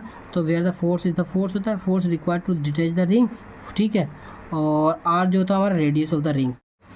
अब हम बात करते हैं सेक्शन सी की, जो 10 मार्क्स का क्वेश्चन है। तो इसमें क्या करते हैं, क्वेश्चन सबसे पहले क्वेश्चन 2 है, हमने चूज़ किया उसमें से करने के लिए, what do you mean by accelerated stability studies and explain the methods used to calculate the expiry date. तो सबसे पहले ही हमने क्वेश्चन पढ़ा था कि एक्सपायरी डेट क्या होता है। तो कमेंट करके बताओ कि what is the definitions of the expiry date. जैसे मैंने टैबलेट का रेपर लेकर बताया था आपको, ठीक उसी तरीके से इसका एग्जाम्पल देना है, ठीक है। तो देखता हूँ मैं कितना लोगों का माइंड चलता है, आप लोगों का, ठीक है। तो हम सॉल्यूशन पढ़ते हैं इसके, कि accelerated stability studies are a type of the pharmaceutical testing. ये जो होता है हमारे फार्मास्यूटिकल टेस्टिंग होती है, conducted to predict the shelf life. इससे हम क्या करते हैं, शेल्फ लाइफ या हम एक्सपायरी डेट को कंडक्ट मतलब प्रेडिक्ट करते हैं of a drug product under the accelerated conditions, ठीक। एक्सेलरेटेड कंडीशंस मतलब क्या होती है, मतलब कि मान लो कोई सी भी ड्रग है, एक्सपायर होने वाली है, ठीक है, तो उसकी एक्सेलरेटेड कंडीशन में उसको हम प्रेडिक्ट करते रहेंगे कि उसकी शेल्फ लाइफ कैसी है, उसकी एक्सपायरी डेट कैसी है, ठीक। मतलब कि ये कहना चाह रहा हूँ मैं, मान लो कोई सी भी ये ड्रग है, ठीक है, मान लो ये ड्रग है, ठीक, और इसकी एक्सपायरी डेट है, मान लो आज, मतलब आज जो है, आज की इसकी एक्सपायरी डेट है। तो हम कल क्या होगा, परसों क्या होगा, तरसों क्या होगा, तो उसकी हम इसको प्रेडिक्ट करते रहेंगे कि इसकी क्या शेल्फ लाइफ और इसकी एक्सपायरी डेट को प्रेडिक्ट करते रहेंगे अंडर द एक्सेलरेटेड कंडीशंस में, ठीक है। These studies involve subjecting the drug product to a higher temperature, humidity and other stress factors to accelerate the degradation process. इसमें क्या करते हैं, इस स्टडीज़ में मतलब क्या करें, जो भी हमारा ड्रग प्रोडक्ट होता है तो ठीक है, the drug product to a higher temperature, मतलब एक हायर टेम्परेचर पे या उसकी ह्यूमिडिटी पे या हमारा अदर स्ट्रेस फैक्टर्स पे टू एक्सेलरेट, जिससे हम क्या कर सकते हैं उसको डिग्रेड कर सकते हैं, डिग्रेडेशन प्रोसेस को एक्सेलरेट करने के लिए, ठीक है। By exposing the product to these conditions, मतलब अगर हम इसको एक्सपोज कर रहे हैं, मतलब इन कंडीशंस में अगर उस ड्रग को रख रहे हैं, मान लो हायर टेम्परेचर पे, ह्यूमिडिटी पे, या मान लो या अदर स्ट्रेस फैक्टर्स पे, तो कह रहा है हमारा by exposing the product to these condition scientist can evaluate the degradation kinetics. तो इसमें क्या होता है, साइंटिस्ट जो होते हैं वो हमारा इवेल्यूएट कर सकते हैं डिग्रेडेशन काइनेटिक्स, मतलब उसके खराब होने की काइनेटिक्स को, और उससे डिटरमाइन कर सकते हैं expected shelf life of the drug. तो हमारी उससे क्या हो सकता है, expected shelf life of the drug जो है डिटरमाइन होती है, ठीक है। जो हमारा गोल होता है, गोल की बात करते हैं, ठीक है। तो गोल जो होता है एक्सेलरेटेड स्टेबिलिटी स्टडीज़ का, वो हमारा इसमें हम एस्टिमेट करते हैं the time it takes for the drugs to degrade to a specific limit और to reach a predefined degradation product level. इसमें क्या करते हैं, एस्टिमेट करते हैं जो भी जितना भी टाइम लग रहा है ड्रग को डिग्रेड होने के लिए, उसको हम क्या करते हैं, एस्टिमेट करते हैं। मेन गोल क्या है इसका, एस्टिमेट करना कि कितना टाइम लग रहा है ड्रग को डिग्रेड होने के लिए, सही है। और ये this information helps the pharmaceutical companies to set the expiry date of the product. इससे एक्सेलरेटेड स्टेबिलिटी स्टडीज से क्या होता है हमारा, ये जो इन्फॉर्मेशन क्या करती है, हेल्प करती है, मदद करती है हमारी फार्मास्यूटिकल कंपनीज़ की, जो भी हमारी मैन्युफैक्चरिंग वगैरह जो करती हैं उसकी हेल्प करती हैं, जिससे वो क्या कर सकते हैं, ईजिली सेट कर सकते हैं expiry date of the product की एक्सपायरी डेट को सेट कर सकते हैं, ठीक है। यहाँ तक तो हो गया हमारा क्वेश्चन। अब ये जो क्वेश्चन रह गया था, explain the methods used to calculate the expiry date, वो यहाँ पर है, ठीक है। इसमें ये होगा, देखो, to calculate the expiry date based on the stability studies the following steps are typically followed. पहला मेथड आ गया, मेथड डेवलपमेंट आ गया, सिलेक्शन ऑफ द स्टोरेज और sample preparation, analytical testing, data analysing, calculation of the expiry date. देखो, सबसे पहले आपको एक बेस्ट सजेशन देना चाहूँगा, ये वाले जो पॉइंट्स हैं इसको ज़रूर याद कर लें, ठीक। इसको अगर आपने याद कर लिए तो समझ लो इसी में ही काफ़ी ज़्यादा मार्क्स मिल जाएंगे, ठीक। फिर इसके अंदर जो जैसे मतलब मेथड डेवलपमेंट है, इसके अंदर जो लिखा होगा वो तो कुछ भी लिख दो, मतलब ये नहीं है कि कुछ भी लिखे आओ। मतलब जो बच्चे अच्छे नहीं हैं उनके लिए मैं कहना चाह रहा हूँ, जो मतलब कि कुछ ज़्यादातर मतलब टाइम बहुत कम बचा है, तो सबसे पहले इसी को ही याद करें, ठीक है। अब अगर आप इसको याद करने में लगे पड़े हैं वो ये जो अंदर की बातें याद करने में लगे पड़े हैं, और आपको मसला जो मेन चीज़ है यही याद नहीं है, तो वो बहुत ज़्यादा इफेक्ट पड़ेगा, ठीक है। क्योंकि जो एग्जामिनर होता है वो ज़्यादातर ये पॉइंट्स देखता है, अच्छा ये ऐसे पॉइंट्स, तो ये सारी चीज़ होती है, ठीक है। तो सारे पॉइंट्स इसको जरूर याद करना है। जैसे मेथड डेवलपमेंट, पहला पॉइंट हो गया मेथड डेवलपमेंट, दूसरा हो गया selection of the storage condition, तीसरा हो गया सैंपल प्रिपरेशन, चौथा हो गया एनालिटिकल टेस्टिंग, पांचवा हो गया डाटा एनालिसिस, और छठा हो गया calculations of the expiry date, ठीक। तो मेथड डेवलपमेंट में हम पढ़ लेते हैं जल्दी थोड़ा सा, ठीक है। ये हमारा जो होता है फर्स्ट स्टेप होता है is in developing the an appropriate analytical method to quantify the drug concentration. इसमें क्या करते हैं, हमारा ड्रग कंसंट्रेशन की वो क्वांटिफाई करेंगे, मतलब कितनी क्वांटिटी है ड्रग की, और degradation product over the time. और क्या करेंगे कि टाइम के हिसाब से कि मतलब जो भी हमारा प्रोडक्ट है उसका डिग्रेडेशन प्रोडक्ट ओवर टाइम, मतलब टाइम के अकॉर्डिंग जो भी प्रोडक्ट है वो उसका डिग्रेडेशन जो हो रहा है उसको क्या करेंगे हम इसमें एनालाइज करेंगे, ठीक है। This method should be accurate. ये जो मेथड होता है ना मेथड डेवलपमेंट वाला, ये हमारा एक्यूरेट होना चाहिए, प्रिसाइज होना चाहिए, मतलब कि एक्यूरेट हो, कोई उसमें वो चीज़ नहीं होनी, प्रिसाइज हो, and to detect the small changes in the drugs quality. अगर कोई सी भी ड्रग्स की क्वालिटी में अगर स्मॉल चेंजेस भी हो रहा है उसको भी डिटेक्ट कर ले, तो ये सारी चीज़ होनी चाहिए इसके अंदर। अब हमारा स्टोरेज कंडीशन को सिलेक्शन करने की बात आई, सिलेक्शन आई, in this suitable accelerated storage condition should be chosen. इसमें क्या होता है, हमारा एक्सेलरेटेड स्टोरेज कंडीशंस को हम चूज़ करेंगे। अब सैम्पल प्रिपरेशन में क्या करते हैं, इसमें मल्टीपल सैंपल्स लेंगे at a specific time interval, अलग अलग मतलब किसी एक स्पेसिफिक टाइम इंटरवल में, to assess the drug stability. फिर हम क्या करेंगे, ड्रग की स्टेबिलिटी को चेक करेंगे टाइम के हिसाब से, ठीक। एनालिटिकल टेस्टिंग में क्या लिखे हैं, इन दिस इसमें क्या करेंगे, एनालिटिकल टेस्टिंग में जो भी हमारा प्रोडक्ट का डिग्रेडेशन लेवल है उसको हम एनालाइज करेंगे, ठीक है। अब आते हैं हमारे the testing should perform every month. ये जो टेस्टिंग है हर मंथ और एवरी 3 मंथ में जो है परफॉर्म करनी चाहिए, depending on the study duration, ठीक है। अब हमारा डाटा एनालिसिस की बात आ गई। डाटा एनालिसिस की बात आती है, जो भी हमारा collected data is analyse to establish the degradation profile of the drug. तो डाटा एनालाइज करके जो इससे हम क्या कर देंगे, एस्टेब्लिश कर देंगे, मतलब कि पब्लिश कर देंगे जो भी हमारा डिग्रेडेशन प्रोफाइल होगी हमारी ड्रग की। ठीक, अब हमारा क्या करेंगे, calculation of expiry date. Expiry date को कैलकुलेशन करने के लिए क्या करते हैं, जो भी हमारा the estimated time obtained from the extrapolation. Extrapolation मतलब क्या कह रहा है, by extrapolating the degradation data, जो भी हमारा डिग्रेडेशन डाटा है उसको एक्स्ट्रापोलेट करना, मतलब कि सामने लाना। By extrapolating the degradation data obtained from the accelerated stability studies, जो भी हमारा एक्सेलरेटेड स्टेबिलिटी स्टडीज से जो ऑब्टेन्ड हुआ है उस डाटा को क्या करेंगे, मतलब कि एक्स्ट्रापोलेशन करके क्या करेंगे, द एस्टिमेशन करेंगे the time obtained from the extrapolation. ठीक है, it is then use to calculate the expiry date of the drug product. फिर क्या करेंगे, ये जो चीज़ थी ना इसको यूज़ करेंगे जिससे हम कैलकुलेट कर सकेंगे expiry date of the drug product. मतलब कि ये जो चीज़ समझ में आ गई या नहीं आ गई, जहाँ तक नहीं आई होगी दोबारा से बता दे रहा हूँ कि इसमें the estimated time obtained from the extrapolation, जो भी हमारा एस्टिमेटेड टाइम है, जो भी हमारा ऑब्टेन्ड हो रहा है एक्स्ट्रापोलेशन से। ठीक, एक्स्ट्रापोलेशन से जो भी हमारा एस्टिमेटेड टाइम ऑब्टेन्ड हो रहा है, एक्स्ट्रापोलेशन तो समझ लिया क्या होता है, मतलब कि अगर हम उसको सामने ला रहे हैं डिग्रेडेशन डाटा को जो हमने एक्सेलरेटेड स्टेबिलिटी स्टडीज से की थी, ठीक, उसको हम एक्स्ट्रापोलेशन बोल रहे हैं। तो इसको हम क्या करेंगे, उसको यूज़ करेंगे जिससे हम कैलकुलेट कर सकते हैं expiry date of the drug product को। और the expiry date is determined by the adding the estimated degradation time. तो एक्सपायरी डेट को हम डिटरमाइन कैसे कर सकते हैं, अगर हम ऐड करते हैं जो भी हमारा एस्टिमेटेड डिग्रेडेशन टाइम है टू द मैन्युफैक्चरिंग डाटा। ठीक, अब हमारा आ गया क्वेश्चन अलग दूसरा वाला, ये हो गया हमारा, इसमें explain the different derived properties of the powder. तो derive properties of the powder इसमें 3 होती हैं, एक डेंसिटी, पोरोसिटी और एक होती है फिलो प्रॉपर्टी। तो हमने इसको याद करने के लिए ट्रिक बनाई है पीडीएफ तो हमने देखी होगी, जब एग्ज़ाम आते हैं तो पीडीएफ ही लेते हैं सभी लोग कि हमें पीडीएफ सेंड कर दो उस चीज़ की, तो हम क्या फिर उससे हेल्प लेते हैं, नोट्स वगैरह जो होती। ठीक, तो पीडीएफ से ही हमने पहचान लगा दी पोरोसिटी, डेंसिटी और फ्लो प्रॉपर्टी। तो सबसे पहले बात करते हैं डेंसिटी। ठीक है, डेंसिटी तो तुम्हें पता ही है होता है क्या है, वेट पर यूनिट वॉल्यूम या मास अपॉन वॉल्यूम, इसको हम डेंसिटी बोलते हैं। शुरू से ही पढ़ते हुए आए हो, सब कुछ पता होगा डेंसिटी होता क्या है। On the basis of the method determination different types of the density come into existence. ठीक है, तो अलग अलग तरीके की डेंसिटीज होती है, एक बल्क डेंसिटी होती है, टैप डेंसिटी होती है, ट्रू डेंसिटी होती है, ग्रेनुलर डेंसिटी होती है। तो बल्क डेंसिटी के बारे में बात करते हैं। बल्क डेंसिटी का फॉर्मूला लिख देंगे कि weight of the powder upon bulk volume of the powder. Weight of powder हर जगह आएगा, वेट ऑफ पाउडर ऊपर ही आएगा और फिर उसके बाद बल्क वॉल्यूम ऑफ पाउडर आएगा हर किसी का फॉर्मूले में। देखो बल्क डेंसिटी आ गया तो इसको मैं क्या लिखें, weight of the powder upon bulk volume of the powder. तो इसमें ये जो होता है, there are the 2 methods which are use to determine the bulk density. अब बल्क डेंसिटी को डिटरमाइन करने के लिए भी 2 मेथड्स हैं, एक ग्रेजुएटेड सिलेंडर आ गया, एक स्क्वाड वॉल्यूम मेथड। ये मेथड्स लिख दोगे तो ज़्यादा बढ़िया है। ठीक, उसके बाद टैप्ड डेंसिटी आ गया, टैप डेंसिटी का फॉर्मूला लिख दिया, वेट ऑफ द पाउडर मैंने बताया था हर जगह वेट ऑफ द पाउडर ऊपर ही रहेगा। फिर उसके बाद कर देंगे tapped volume of the powder. Tapped आ गया तो इसमें भी टैप्ड है। ठीक है, इसमें बल्क है तो बल्क है।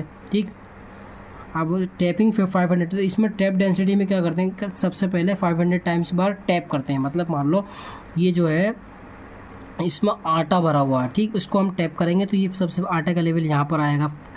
मान लो 500 टाइम हमने टैप करा, ठीक, तो आटे का लेवल यहाँ पर आ गया। सही है, 500 बार टैप करने पर आटे का लेवल यहाँ तक आ गया। ठीक, तो tapping 500 times initially and then tapped volumes is measured. फिर उसके बाद इनिशियली सबसे पहले 500 टाइम्स क्या करा, टैप करा, फिर उसको हमने मेजर कर लिया। फिर उसके बाद क्या करेंगे, फिर उसके बाद tapping repeated for the additional 750 बार, दोबारा से 750 बार वो करेंगे, टैप करेंगे उसको, and then tapped volume is measured again. मतलब कि अगर हमने 750 बार करा, 750 बार और टैप करा तो आटे का लेवल जो है यहाँ तक आ गया। ठीक, आटे का लेवल यहाँ तक आ गया, मतलब कि पोर्स जो है और कम हो जाएंगे इसके अंदर। ठीक है, तो फिर उसके बाद जो भी हमारा डिफरेंस होगा, difference between the tapped volume is less than 2%।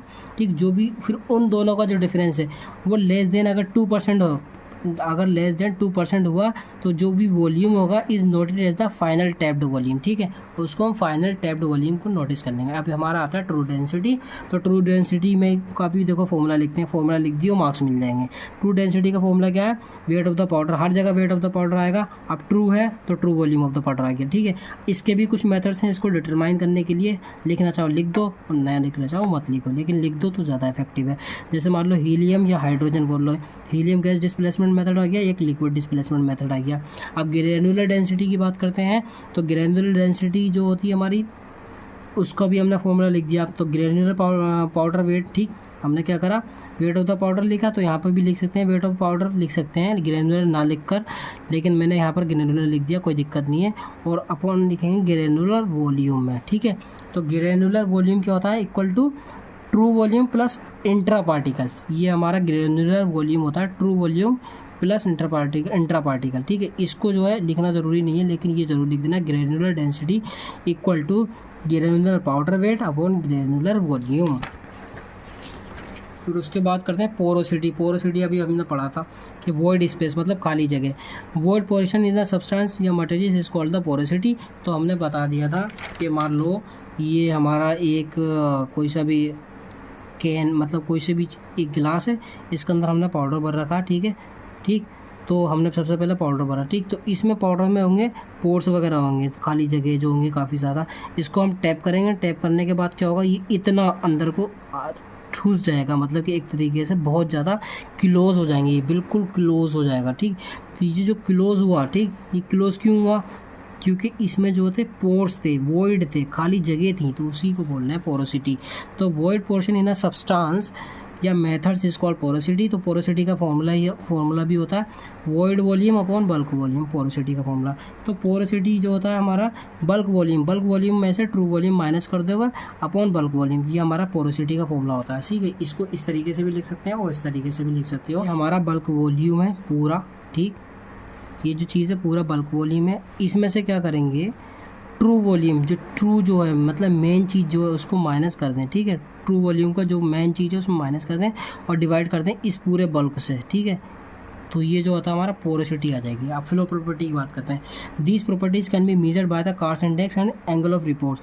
तो फ्लो प्रॉपर्टी मेजर करने के लिए क्या करेंगे, किससे कर सकते हैं, एक कार्स इंडेक्स से और एक एंगल ऑफ रिपोर्ट से मेजर कर सकते हैं, ठीक है। कार्स इंडेक्स की बात करते हैं, it is also known as consolidation index, इसको हम कंसोलिडेशन इंडेक्स के नाम से भी जानते हैं। और एंगल ऑफ रिपोर्ट्स की बात करते हैं, angle of reports increases so powder flow decrease, जैसे जैसे एंगल ऑफ रिपोर्ट्स इंक्रीज होगा तो पाउडर फ्लो जो होगा हमारा डिक्रीज हो जाएगा, सही है। तो अब इसमें भी देखो फॉर्मूला लिखेंगे, कार्स इंडेक्स का फॉर्मूला आ गया, तो tap density minus flow for bulk density upon tap density into 100, ये हमारा फॉर्मूला आ गया जो कि हमारा कार्स इंडेक्स के लिए, ठीक। मतलब कि याद कर देंगे टैप डेंसिटी मतलब क्या करा हमने, सबसे पहले जो भी हमारा आटा का जो भी कनस्तर वगैरह था उसको हमने क्या करा, कनस्तर को टैप करा, उसको ठपठपाया, ठीक है, टैप करा, तो हमारा टैप डेंसिटी हो गई माइनस का flow for bulk density, tap density से अपॉन मतलब डिवाइड कर दिया इनटू 100 आ गया, तो ये हमारा आ गया कार्स इंडेक्स का फॉर्मूला। अब एंगल ऑफ रिपोर्स की बात करते हैं, angle of repose tan theta equal to h/r, ठीक, ये हमारा फॉर्मूला है एग्जैक्ट, इसी को ही लिखना है, tan theta equal to h/r। और q जो होता है, अगर हमने q की वैल्यू निकालनी है तो tan इनवर्स h/r हो गया। अब जो थीटा जो होता है, मतलब थीटा जो होता है, q नहीं theta equal to tan inverse upon मतलब h/r। तो थीटा होता है हमारा एंगल ऑफ रिपोर्स, h होता है हमारा हाइट, पाउडर बेड हाइट, और r होता है रेडियस, मतलब ये जो होती है हमारी बेड हाइट होती है इसकी। और ये h जो होता है ये हमारा h आ गया पूरा, कि कहाँ तक पाउडर है, पाउडर है मान लो ये पूरा, तो ये यहाँ से लेके यहाँ तक पाउडर है, तो ये हाइट आ गई, और यहाँ से लेके यहाँ तक फैला हुआ ये हमारा रेडियस आ गया, सही है। तो इसमें क्या होगा, for the angle of repose if the radius increase so flow property will good. अगर मान लो रेडियस इंक्रीज हो जाएगी तो flow property will be good. अगर ये जो रेडियस है जितनी ज़्यादा बड़ा होगी, ठीक, अगर रेडियस अगर हम बढ़ा रहे हैं तो जो इसकी जो फ्लो प्रॉपर्टी है पाउडर की वो बढ़ेगी, ठीक। और इफ़ द हाइट इंक्रीज, अगर हाइट जितनी ज़्यादा हो रही है तो सो फ्लो प्रॉपर्टी तब भी गुड होगी, ठीक, क्योंकि जितना ज़्यादा ऊपर को रखोगे कोई सी भी चीज़, मान लो टंकी ऊपर रखी है, सबसे ऊपर टंकी रखोगे उतना ही ज़्यादा प्रेशर तेज आएगा पानी का, ठीक है। इफ़ द हाइट डिक्रीज, अगर मान लो हाइट को छोटी कर रहे हैं तो flow property will be good. तो जिसकी वजह से क्या होगा, हमारा जो फ्लो प्रॉपर्टी है वो भी गुड हो जाएगी। तो डिज़ायरेबल थिंग्स क्या है, ये नोट डाल के लिख लो, ये लिखना नहीं है, बस जस्ट समझाने के लिए कि मतलब थीटा और हाइट जो है हमारा वो लेस होनी चाहिए, कम होनी चाहिए, और आर जो होता है हमारा वो ज़्यादा होना चाहिए। Thank you so much. Study with me Shanu ये हमारा चैनल है। जिस किसी को भी अगर कोई भी डाउट आ रहा है वो प्लीज़ कमेंट करें, और हमारे साथ स्टडी से जुड़ भी सकता है। Please tell me your thoughts in comment में थोड़ा बताएं कैसा लगे, क्या इंप्रूवमेंट चाहिए, क्योंकि ये मैंने फर्स्ट वीडियो बनाई है, ठीक है। और जो भी होता है, जैसे भी होता है, जो भी मिस्टेक करी है मैंने वो मुझे बताना ज़रूर, मैं अगली वीडियो में इम्प्रूव करूँगा, क्योंकि अभी स्टार्टिंग है तो ये सब होता है। स्टार्टिंग में तो घबराहट भी होती है, सारी चीज़ें होती हैं, लेकिन टाइम के साथ साथ सब कुछ चेंज हो जाएगा, बिल्कुल बढ़िया कंटेंट मिलेगा, ठीक है। Thank you so much. Please support and subscribe and share.